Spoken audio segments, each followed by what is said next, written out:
दो दृष्टिकोण है पश्चिम के और हमारे भारतीय जो पूर्वी देश हैं जिसका नेतृत्व भारत करता है, और पश्चिमी देश है जिसका नेतृत्व आज की तारीख में अमेरिका कर रहा है। पहले कभी यूरोप इंग्लैंड करा करते थे, आज की तारीख में अमेरिका कर रहा है। उनमें दो बहुत बड़े अंतर हैं। भारत मानता है कि विश्व एक परिवार है और परिवार में जो ज्ञान है, जो संपदा है, उसको सबको देनी चाहिए। जितनी आपकी स्थिति है, जितनी आपकी समृद्धि है अंदर की, वो पूरे विश्व को उसका लाभ मिलना चाहिए। यह भारत का दृष्टिकोण है। इसलिए भगवान राम इस देश में पैदा हुए, उन्होंने कई राजाओं को हराया। लंका की भरपूर संपत्ति को लूट के चाहे तो राम अयोध्या में ला सकते थे या भारत में ला सकते थे, पर लाए नहीं। उन्होंने वहीं के व्यक्ति को राजा बनाया और उसकी संपदा को लूटने का मतलब नहीं था, क्योंकि रावण का राज्य गलत था, रावण दुराचारी था, इसलिए वहां विभीषण को बिठाया और उनकी सत्ता उनको सौंप के आ गई। ये भारत की मानसिकता है। ऐसे कृष्ण ने कई युद्ध लड़े। कृष्ण चाहते तो यहां से द्वारका तक बहुत ही युद्ध लड़े और बहुत संपदा चाहते तो लूट के ले जाते, लेकिन लूटी नहीं। कृष्ण ने भी यही किया कि वहां के ही कोई योग्य व्यक्ति को, अयोग्य व्यक्ति को हटा के योग्य व्यक्ति को राजा बनाए। तो ये भारत की संस्कृति है। 5000 साल के भारत के इतिहास में आप मुझे एक भी घटना या रामकृष्ण के समय की एक भी घटना बता दीजिए कि हमने, भारत के लोगों ने संपत्ति कहीं लूट के यहां लाई है। भारत विश्व की संपत्ति लूट के कभी यहां लाई है?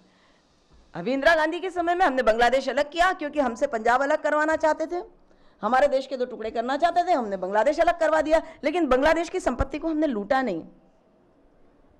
तो यह भारत की संस्कृति है। विश्व एक परिवार है, इसमें लूट की गुंजाइश नहीं है। अमेरिका और पश्चिम के देशों से जो नई उदारीकरण की, लिबरलाइजेशन की जो पॉलिसीज आई है, इसमें विश्व एक बाजार है जिसमें पैसे की झनकार है। जिसके जेब में पैसे की झनकार है वो खरीदार है और उसका ही दुनिया पे मतलब राज भी चलता है। ये पश्चिम की सीधी सी थ्योरी है। हमारे ज्ञान को वो पेटेंट करवा के और हमसे ही लूट मचाने की तैयारी में रहते हैं। तो ये दो दृष्टिकोण बहुत बड़े दृष्टिकोण हैं। इसके बीच की लड़ाई है ये पूरी की पूरी, दो सभ्यताओं के बीच की लड़ाई है। एक लूट की संस्कृति की सभ्यता और एक देव संस्कृति। देवता किसको कहते हैं? जो देते हैं। हम देवता हमको देते हैं, इसलिए हम उसको देवता और देव कहते हैं।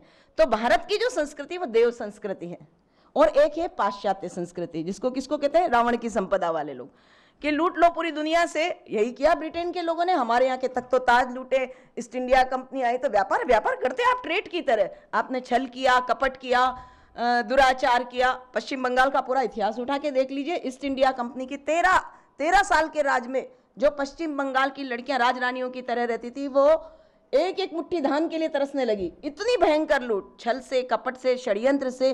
तो ये लिबरलाइजेशन सच में लिबरलाइजेशन है क्या? ऐसा नहीं कि भारत लिबरलाइजेशन नहीं जानता था। भारत तो बहुत तेजस्वी देश था। इनको जब ढंग से कपड़े लपेटने नहीं आते थे और पत्ते के कपड़े लपेटते थे ब्रिटेन के लोग, तब कौटिल्य ने सीमा शुल्क पे, अर्थशास्त्र पे बहुत बड़ा, कौटिल्य का अर्थशास्त्र लिखा जाएगा। एक देश दूसरे देश के साथ व्यापार करना है तो क्या सीमा शुल्क लिए होंगे, एक देश दूसरे देश के साथ जाएगा तो उसकी क्या प्रतिबद्धताएं होगी, कितनी आने जाने की व्यवस्थाएं होगी, कैसे, ये सब के सब ये लिबरलाइजेशन और ग्लोबलाइजेशन की पहली आज से कौटिल्य के जमाने में लिखी जा चुकी है भारत में। तो भारत कोई बहुत और ऐसे नहीं टिका ये ऋषि मुनियों का देश, जहां हमें कोई अंतरिक्ष विज्ञान भेजने की जरूरत नहीं पड़ती। हमारे ऋषि मुनियों ने मंगल पे क्या क्या है, किस कलर का है, ये जब ये साइंस डेवलप नहीं हुआ था उसके पहले लिख दिया है वेदों में।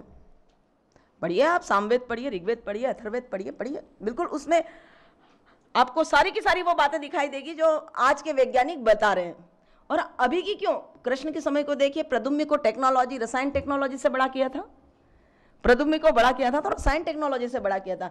यानी एक व्यक्ति विशेष के आसपास की अणु परमाणुओं की गति को फास्ट करके, और उन्होंने उस समय चक्र को आगे बढ़ा के, और एक उसकी शिक्षा किसने दी? कृष्ण को ने एक महिला को शिक्षा दी रसायन टेक्नोलॉजी की। जो ऋषि मुनि नहीं कर पाए वो एक महिला को निपुण करके रसायन टेक्नोलॉजी से प्रद्युम्न को कुछ ही समय में बड़ा कर दिया गया। ये विज्ञान भारत के पास था।